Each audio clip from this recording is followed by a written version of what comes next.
This is an unofficial, fan-made audiobook. All original stories are owned by Wizards of the Coast.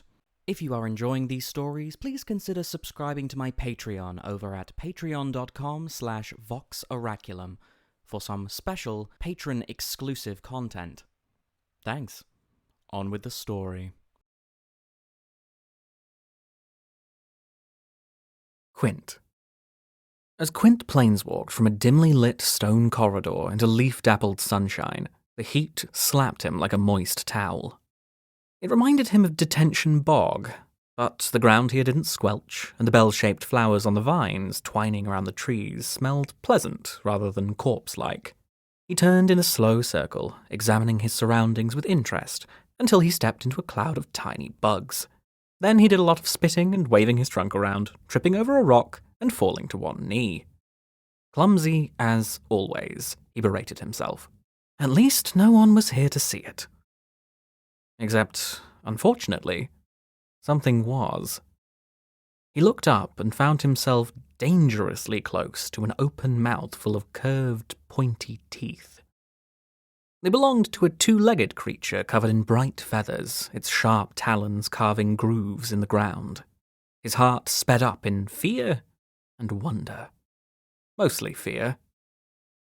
This, presumably, was one of the infamous dinosaurs of Ixalan. With a sound between a growl and a screech, it leaped toward him. Quint dodged sideways, landing in front of another dinosaur. They were smart enough to flank.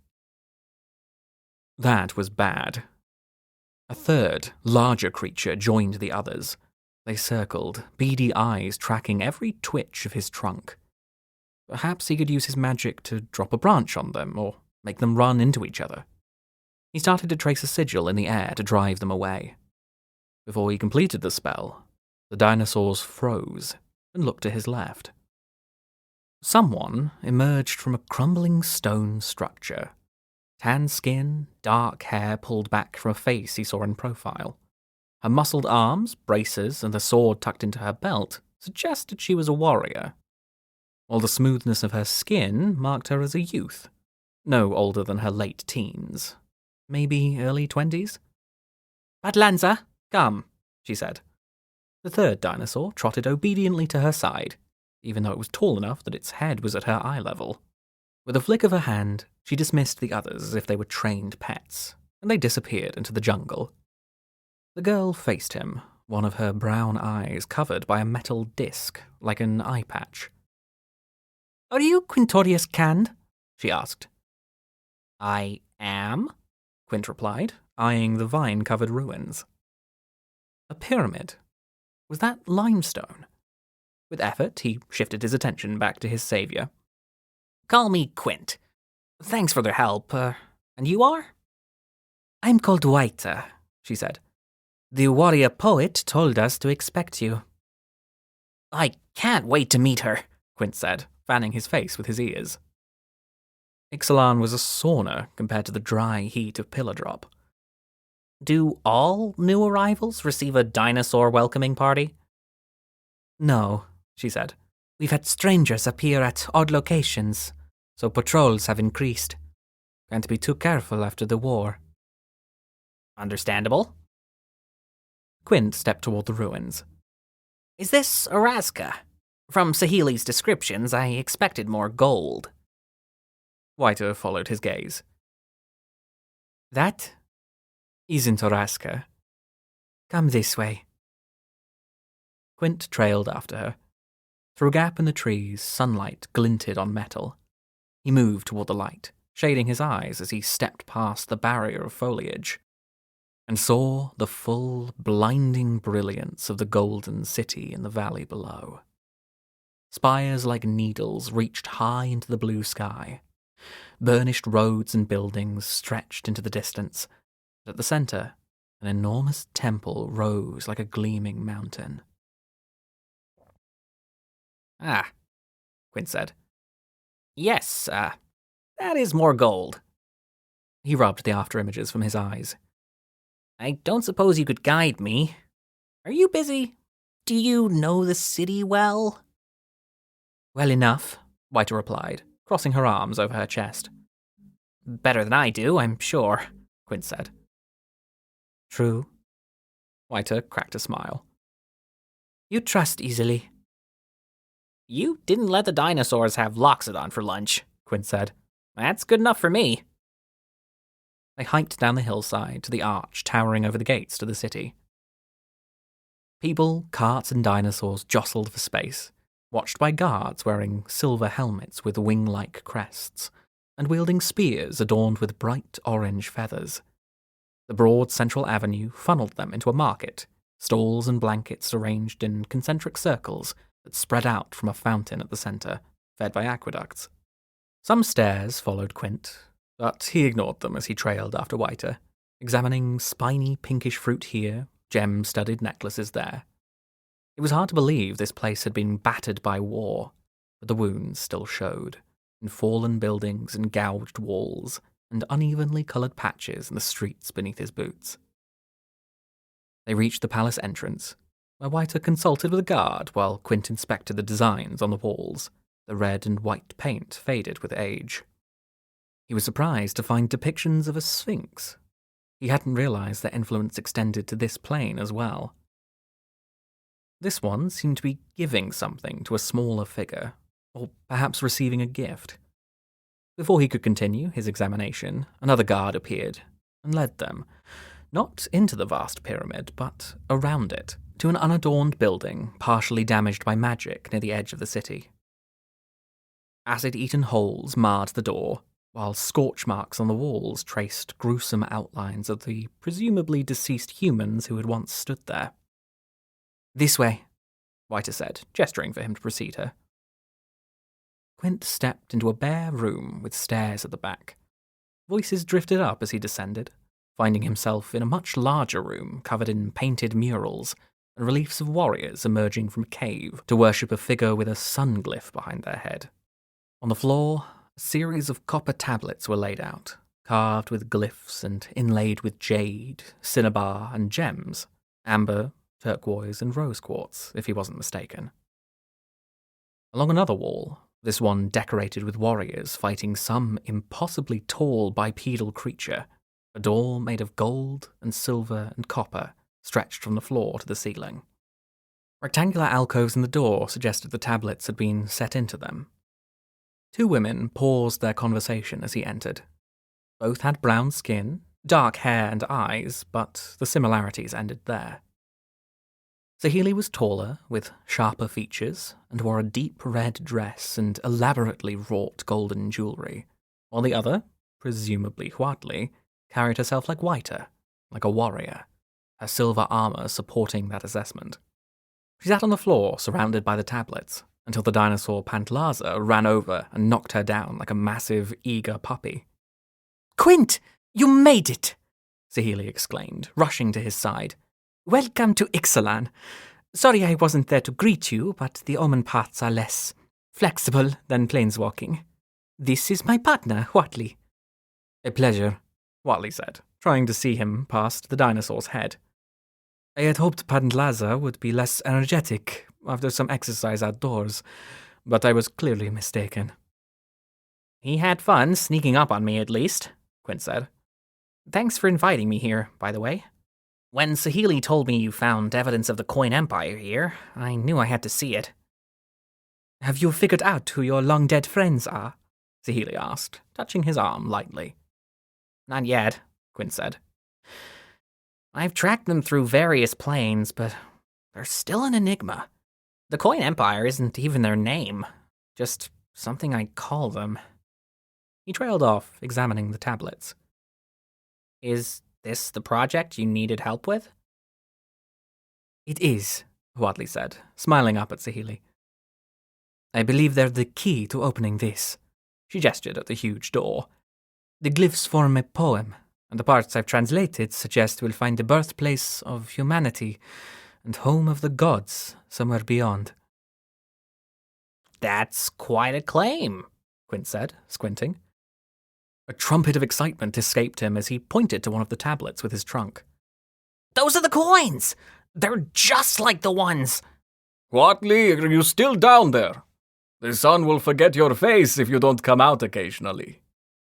A man descended the stairs, muscular and armoured, radiating calm and amusement. Watley grinned at the newcomer.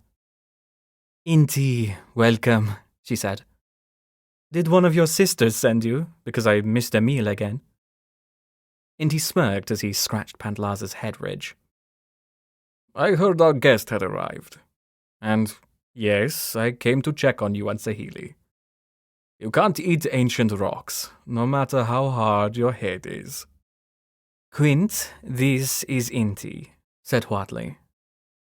"Seneschal of the Sun, dinosaur rider, hero of the war against the Phyrexians." "And her cousin," Sahili added. Quint inclined his head politely, his gaze sneaking back to the coins on the tablets. "Before you ask," Wally said, raising a hand, "I haven't found anything about weapons or magic we can use against the Dusk Legion." Quint flared one of his ears in her direction. "Weapons? Dusk Legion?"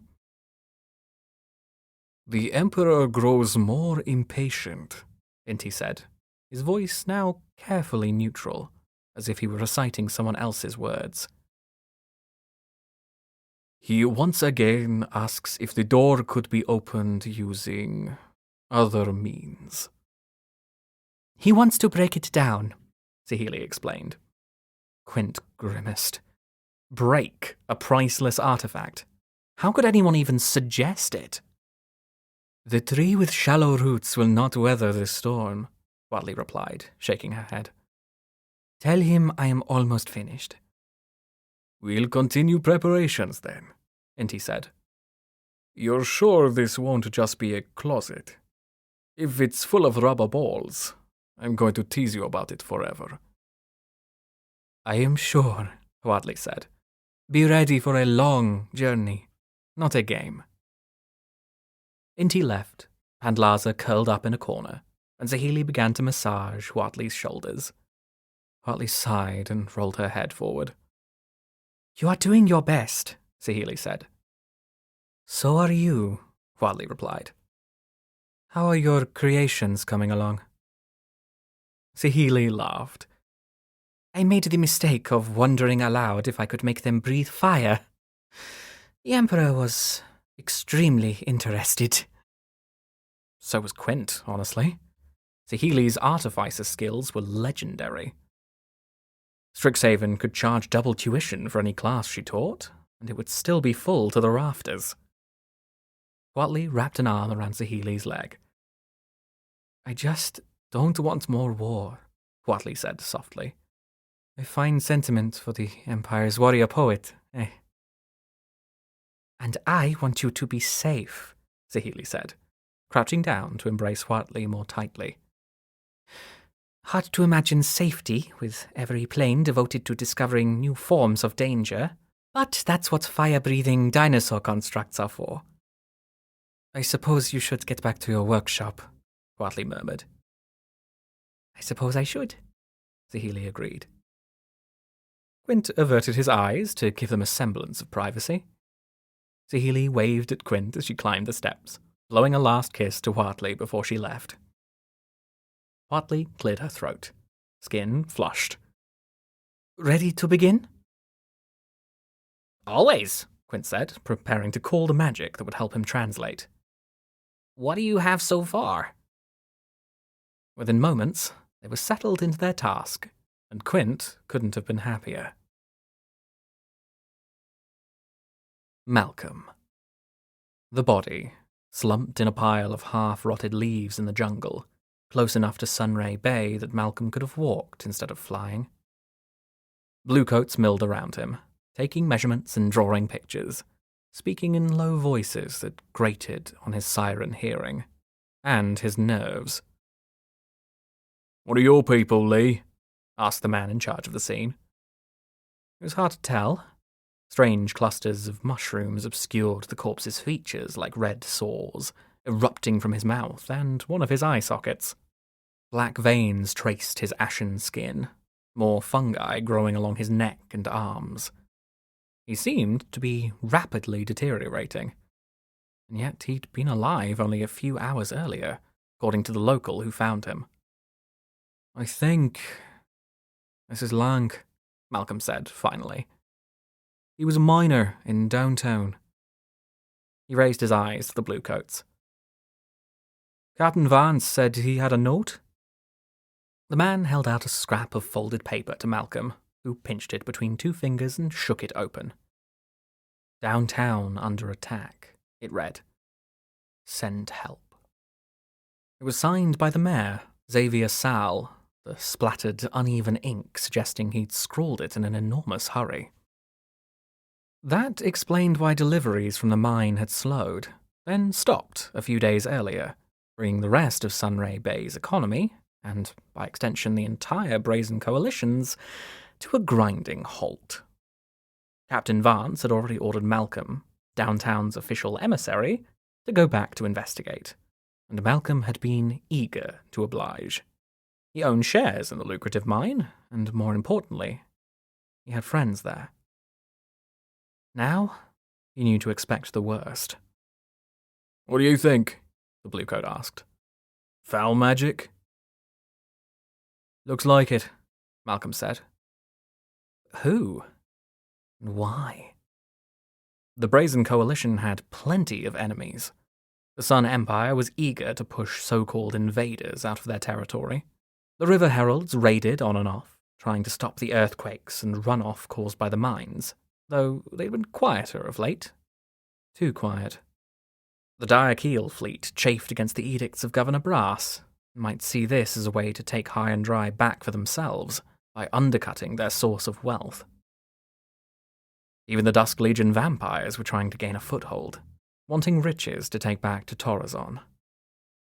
They'd just as soon move in like hermit crabs and run the place themselves. Any one of their rivals would be happy to cause trouble in downtown, but no one had yet stepped forward to claim responsibility. Sadly, the corpse had no answers. Malcolm would have to do his own digging, and hope he struck gold. Amalia. Come to me, the voice whispered. A vast sea of sand stretched before Amalia, dotted with stone islands, the far shore lost in shadow. come to me. Waterfalls of fire poured like molten metal down the walls of a vast cavern, bright and scorching. Come to me. A round golden door loomed, etched with sigils in a language like the Sun Empire's Ixalan, yet different. Come. Amelia bolted upright in her saddle, her arm aching as if she'd been pushed. She blinked owlishly at Clavileño, commander of the soldiers who protected the expedition. He scowled, showing his fangs. You were about to fall, he said accusingly, his voice rough. Thank you, she replied, still catching her breath. He rode away, cold eyes as always. Above her, the branches of the jungle trees wove together like a ceiling of leaves and vines, the air musty with the scent of wet earth from recent rains. Amalia felt a pang of homesickness, the library on her family's estate. It was easy to dream of adventure surrounded by books and peace. Much harder to savour it when tiny worms hanging from invisible threads fell into her collar, and dinosaurs sprang out at her from the green, and storms tried to soak all her maps every afternoon as regularly as the chiming of the clock. Still, after the war, she wanted to do something worthwhile with her life. Something more than poring over dusty tomes. The position of cartographer for the Queen's Bay Company promised precisely that. And now here she was, mapping the wilds of Ixalan. How are you feeling? Bartolome del Presidio, one of the high officers of the company, smiled kindly from her left. Amalia couldn't tell him about her strange visions or the voice that whispered to her. If she were in the throes of a blood fast, it would have been understandable. But she had fed recently, and yet she kept falling into a trance, seeing and hearing things that weren't there. "I'm fine, thank you," Amalia replied. "I'm still becoming accustomed to the travel arrangements." Rough, yes? Bartolome said. Do your best. I have a balm that helps with fatigue. I'll give you some when we stop. "I'm very grateful," Amalia said. Bartolome flicked his reins and moved up in their procession. There were about 30, all told, between the soldiers, the servants, and the penitents seeking absolution from crimes committed in Torrazon. At the front, stiff-backed on his massive mount, Vito Cayano de Pasamonte led their expedition. He'd barely acknowledged her when they first met, seemingly absorbed in his own thoughts and priorities, and that hadn't changed during their long sea voyage, or in the days since they left Queen's Bay. When he wasn't barking orders or staring moodily at nothing, he read and reread a battered book no one else was allowed to see. Bartolome tried to borrow it once. Vito grabbed him by the throat and pinned him to a tree. She got the sense that the two vampires didn't share the same goals, for all that they purported to have a common purpose. The Temple of Aglazots supposedly awaited them in the depths of this continent.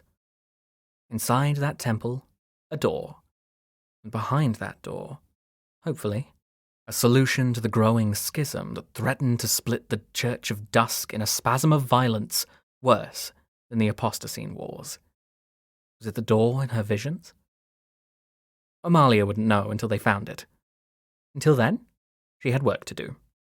She returned her attention to her cartomancy, pulling out the increasingly detailed map of their journey. Their path from Queen's Bay was a red trail that shimmered faintly at their present location.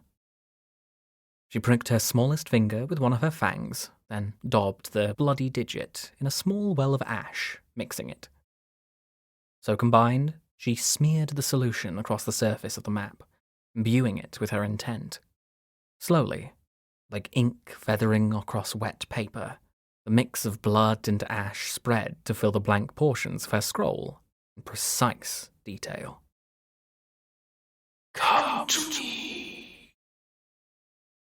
Amalia shivered, wishing she knew whose voice called to her. Hoping, dreading, that she'd soon find out.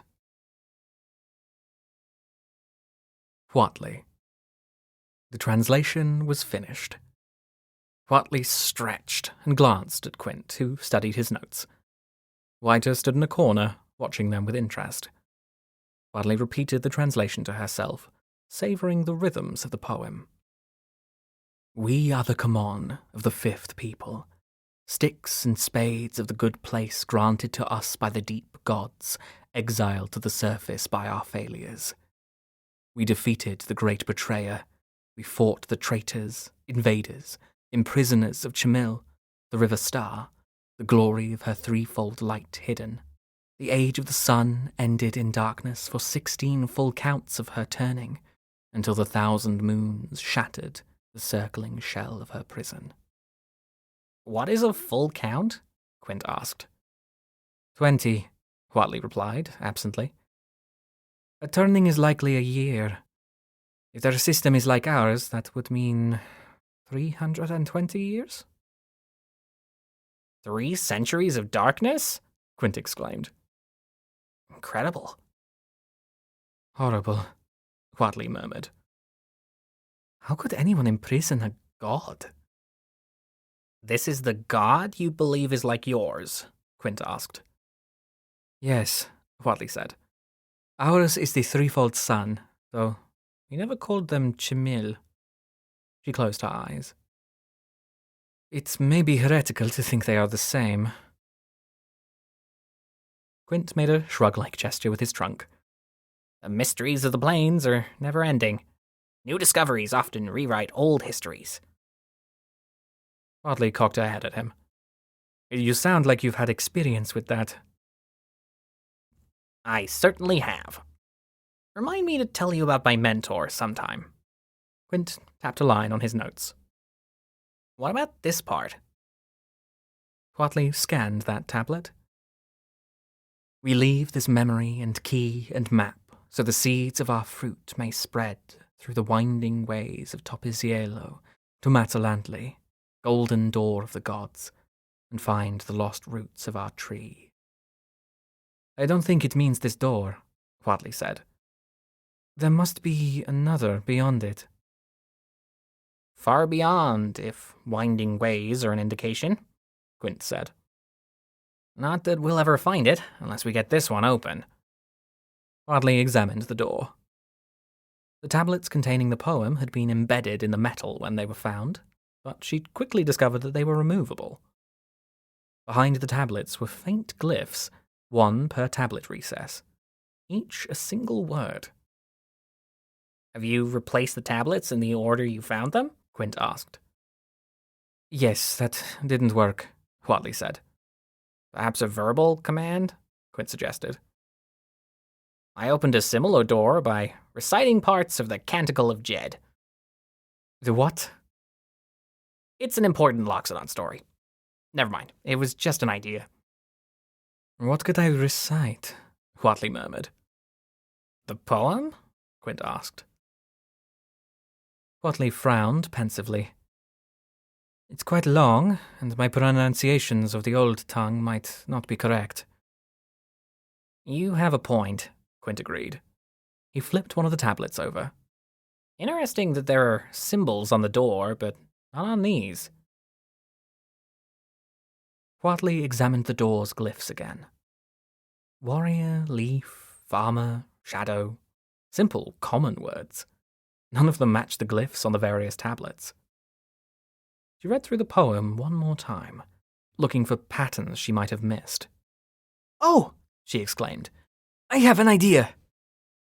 She reached for the tablet with the line, "We fought the betrayers," and slid it into the hole with the symbol of the warrior. Nothing happened. You might need to put them all in the right spots first, Quint said encouragingly. Huatli placed the tablet with lost branches of our tree with the leaf symbol, then sticks and spades of the good place with the farmer symbol, then the age of the sun ended in darkness with the shadow glyph. On and on she went, until all the tablets were slotted back into the door. A whisper of magic touched her fingers, and the space around each tablet glowed softly. The glow spread to the edges of the door. With a deep bass note, it cracked open.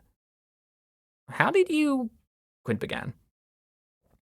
The glyphs on the door matched the tablets, Huatli said. Just not directly. Symbolic motifs? Oh, of course.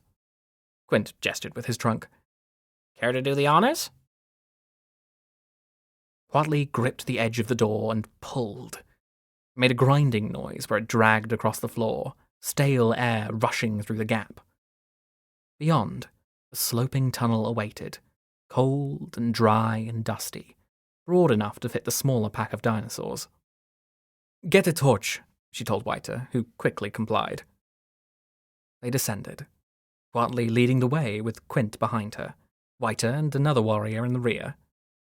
At the bottom of the tunnel, they found a room large enough to fit a pyramid inside. A row of corpses crouched on the ground in front of the tunnel entrance, wrapped in linen cloth. Strands of jade and cinnabar beads hung from their necks, and strips of bark were tucked into the bands wound around their eyes. They seemed to be warriors, their weapons resting near their bony hands, but their armor was different from what she and Whiter wore. Beneath their burial linens, their bones glowed a faint pinkish purple in strange patterns that throbbed with magic. What is that? Quint asked, pointing. The remains of a massive humanoid creature dominated the opposite corner of the room. Its helmet, no, its horns, brushing the ceiling. Dozens of spears bristled from its body, looking small as arrows. Some of their hafts snapped, despite being made of metal. Rust-colored armor encased its body, with curves and gaps like something between a skeleton and a cage. Desiccated grey skin was visible beneath, and the hands the size of a person, ended in curved talons. "I've never seen anything like it," Huatli muttered. "It's bigger than the largest dinosaurs." Zakama accepted. Safe to assume it killed those people, Quint said. But it was wearing armor. No ordinary beast, then. Why were they fighting, I wonder? "Perhaps answers await further in," Huatli replied. "The guard," she said. "Find this seneschal and the Imperial champion. Tell them we leave as soon as the pack dinosaurs are ready." The guard saluted and hastened to deliver the message to Inti and Caparocti. Huatli retreated more slowly, leaving Quint to inspect the remains with Whiter, the torch's flame casting eerie shadows on the walls. She cast a last glance at the kneeling warriors and the monstrous corpse in the corner before climbing back up the stairs. Would she be able to find a path to peace down in the deeps as she hoped? Or was this long-ago battle an omen that her quest was doomed from the start? Saheeli waited in the room above, and Huatli sighed in pleasure as she buried her face in her partner's neck. "I wasn't gone that long," Saheeli said, her calloused fingers sneaking into a gap in Huatli's armor to brush her skin. "And yet it always feels like forever," Huatli replied. "Let's have a coffee, just us. Now that the door is open, we'll be departing soon." "To where?" Saheeli's eyes, lined with kohl, widened. "What did you find?" "Death and darkness," Huatli muttered. "Come on, my heart. I need to take my fill of you before we part." She pulled Saheeli out into the sunlight, twining their hands as they walked the golden streets together in compassionable silence. Malcolm. The name Downtown started as a joke and stuck. The mining camp was split between an outpost on the surface and the main village underground in a huge cavern. The actual mine was an ancient dry cenote that delved deep into the earth, tunnels extending into the rock at various levels, like spokes in a machine with hundreds of wheels. Wooden buildings were scattered around the lip of the vast hole, no particular rhyme or reason to their placement beyond the whims of their builders. Cranes and catwalks extended over the void, supporting pulley-operated elevators, while hydraulic lifts and switchback stairs hugged the walls. More pulleys hauled up buckets of ore that were piled into carts on tracks that crisscrossed the ground. Refineries handled chemical and magical conversions. Other processing areas managed the manual cleaning, and silos were filled with product, ready for delivery to the surface. Everything was usually lit by giant daylight lamps, magical and mundane, as well as personal torches, candles, and lanterns. The lamps were dark, and as far as Malcolm could tell, downtown was entirely empty, except for himself and the people he'd brought from Sunray Bay to help with the investigation. Breeches adjusted his three-cornered hat with a blue furred hand. His gold eyes narrowed. "All gone!" the goblin screeched. "All gone," Malcolm agreed, frowning. Raw ore sat in mine carts left mid-track, and in barrels and crates, some overturned. Sorting tables were piled high with partially cleaned metals or crystals, brushes and chisels resting nearby as if their users were about to return from a break. The doors to the dormitories stood open, beds rumpled as if hastily abandoned. Food rotted in kitchens and eating areas. The smell of mold permeated everything. The only signs of violence were scorch marks on some buildings and a scattering of dropped weapons. Malcolm examined a pickaxe with a strange, sticky substance on it. Blood? He wasn't going to touch it to find out. All of downtown's pulley elevators were fastened at the top of their cranes, as if they'd been pulled up to defend against a siege from below. All except one. Malcolm held up his lantern as he approached that lift. was so dark he almost stepped in the lines of ichor painted on the ground nearby. He knelt to examine them more closely. One word, the letters thick and blocky. Down. The feathers on his arms ruffled. If this was a trap, he'd be walking right into it. But how else could he find out what happened to an entire missing town? Like the guttering flame in his lantern, he nursed a faint hope that survivors might be found and rescued. "You," he said, pointing to one of his companions. "Go back to Sunray Bay and tell him what we found." "You," he said, pointing to another. "Stay up here. Wait for us." Breeches stood at the edge of the void, an inscrutable expression on his goblin face. Down? He asked. "Yes," Malcolm said, staring at the message. "Down." Amalia. The crumbling ruins of the temple to Aglazots were partially reclaimed by the jungle, vines choking the walls, tree roots cracking the stone floors, branches piercing the fallen ceiling.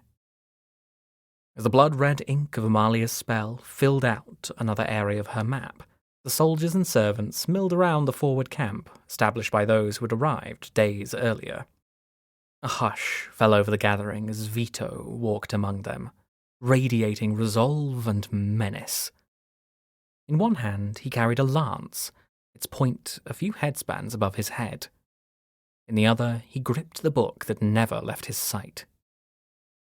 His blue eyes seemed to blaze with an inner light, and the vampires moved closer as if he were a magnet, and they were all metal shavings. "This lance," Vito began, holding up the weapon, "was wielded by the venerable Tarion, in whose footsteps we follow. This is his journal." He held up the book. "It contains a record of his travels with Saint Alenda and his revelations, suppressed by the Church and recently recovered by true believers." True believers? Amalia stiffened. Surely he didn't mean supporters of the Antivax. She'd heard some of the stories. "Inside this temple," Vito continued, "is a door that leads to the resting place of our ancient god and sire, Aglazots, creator of the first vampires. Though he slumbers, he can be reawakened by his most faithful servants." Awaken a god? Was such a thing possible? Amalia bit her lip, wincing as her fangs pierced her flesh. Perhaps she wasn't alone in her thoughts, as a low murmur went up among the crowd. Vito raised the lance, and silence fell again. "If we return Aglazots to Torazon, as this scripture promises, he will heal the faithful and bring peace to the land. The schism will end, and we will once again be free to spread our catechism to this savage continent." Something in his tone made Amalia shiver, despite the heat. Healing and peace sounded like a righteous cause, but at what cost?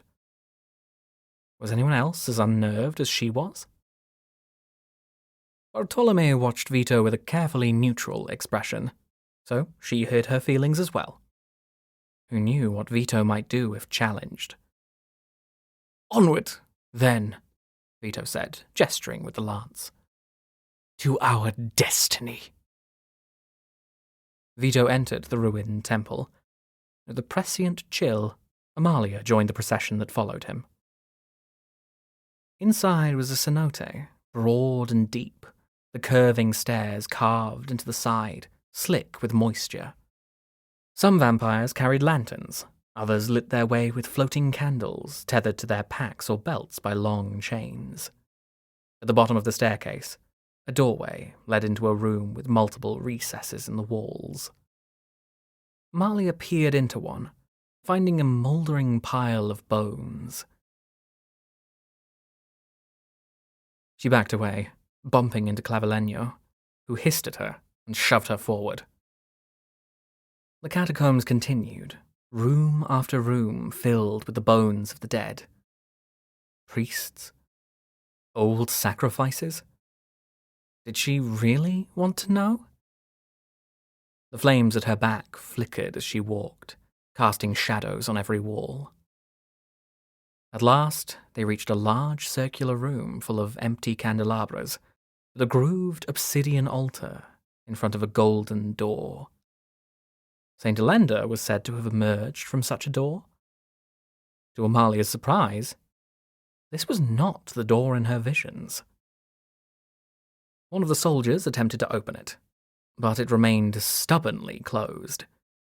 2 more soldiers joined the first, to no effect. Perhaps it cannot be opened, Bartolome mused. Have we come so far for nothing? Aclazots guides me, Vito said, his voice echoing in the enclosed space. Clavileño, bring me one of the porters. Clavileño did as commanded, and soon one of the pale-faced human servants from the camp entered, his hands clenched nervously. Be not afraid, Vito said. Venerable Tarion has written, the blood of the Lamb shall open the door to paradise. We are being tested, and we must be strong. Come to me. The porter approached him hesitantly. Vito rested his hand on the man's head, gazing into his eyes with a benevolent smile. Put him on the altar, Vito said. Clavileño obeyed, lifting the man off the ground with vampiric strength. The porter struggled, wailing as the soldier attempted to lay him on the obsidian slab. Clavileño did not budge. Vito's gaze fell on Amalia, and she shivered. You, he said. Help hold him down. Amalia cringed, arm raised as if to shield herself. His sacrifice will mean his salvation, Vito said. Do as I say. You corrupt the sacred blood rites, Bartolome protested. The rites of the Church are a pale imitation of the true sacraments of Aclazots, Vito said dismissively. The journal will help us unlock his power, and you will understand. Amalia stared at Bartolome, appalled, hoping he would stop this travesty. Instead, he backed away, his face once again a mask. Vito gestured at another soldier. Help, Clavileño. His orders were obeyed, and soon the porter lay prone on the altar, limbs outstretched, keening piteously. Vito tucked the journal under one arm and unsheathed the knife at his hip. We offer your life to Aclazots. This blood is our covenant, everlasting as the life promised to us. In his darkness, we are made holy. With a single swipe, Vito cut the victim's throat. The altar blazed to life, its blackness seeming to glow. Instead of spraying into the air, the blood flowed down the grooves in the altar, to the floor and across to the door, which brightened with the same luminescent darkness. The door groaned open. A gust of stagnant air emerged from the tunnel beyond like the breath of some foul carrion eater, the flames in the room guttering wildly. Praise Aclazots, Vito intoned. Bartolome remained silent as Vito issued orders to the soldiers to prepare for departure. Come to me. Amalia drew a shaky breath, telling herself the whispery voice wasn't stronger than the last time it spoke to her. One of the candles hovering at her back abruptly blew out, deepening the shadows around her. And she hoped, wasn't a portent of what was to come.